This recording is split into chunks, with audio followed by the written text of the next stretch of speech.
So hi guys, so I'm here to show you on how to install NetBeans and GDK. So una sa lahat is kailangan download muna itong dalawa, NetBeans at saka yung GDK. So para ma-download nyo yan, dito yan hahanapin dito sa NetBeans. Ito yung link, netbeans.apache.org, and also the GDK dito mo yan ma-download sa Oracle. Ang gamit ko is GDK 20, and sa Apache naman is version 19, which is the latest. So install natin. So first una is install muna natin yung GDK.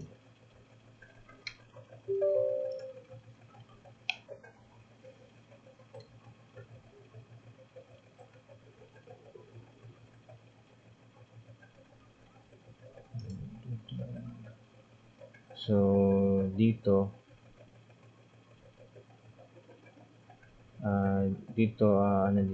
yung location ng mo, kung saan mo i-install. So sa akin is, since maliit yung drive C ko, so dito ko nilalagay yung yung folder kung saan ko siya i-install. So dito sa Java. So okay, next.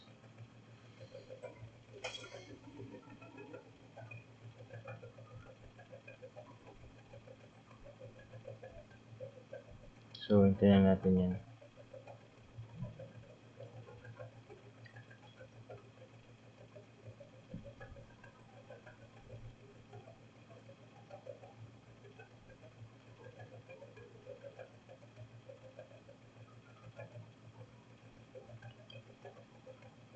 Alright, so close na natin yan. So yung JDK natin, makikita natin yan dito kung naka-install na ba. So ayan, so okay na yung JDK. So next naman is yung Apache NetBeans, no? I-install natin siya.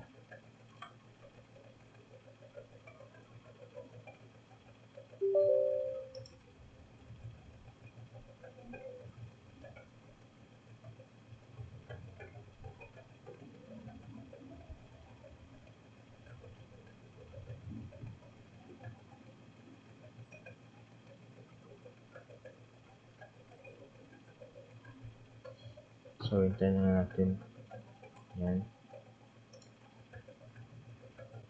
So dito is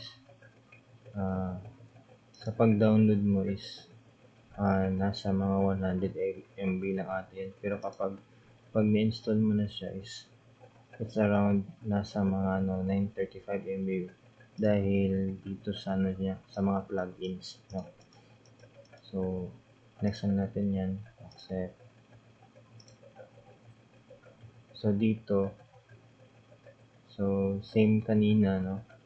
So ilagay natin siya sa drive D, which is merong malaki yung capacity niya. Dito ito default automatic niya na i-detect ni NetBeans kapag na-install mo na yung GDK. So kailangan mo talaga yung GDK para na ma-install mo yung NetBeans at para gumana siya. So ayan, so check for updates. Okay.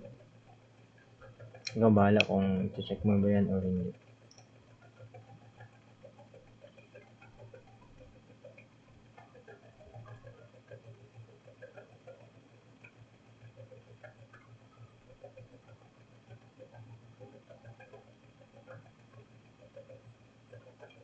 So hintayin na natin.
So, hintayin natin yan. So, it takes minutes para ma-complete yung install. Ayan, so okay na, finish. So, let's try na natin na mag-run kung gagana ba siya.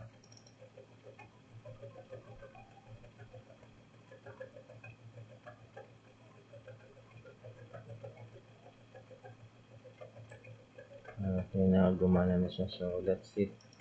So, ganyan lang yung pag-download at pag-install ng GDK at Apache Netlist. Thank you.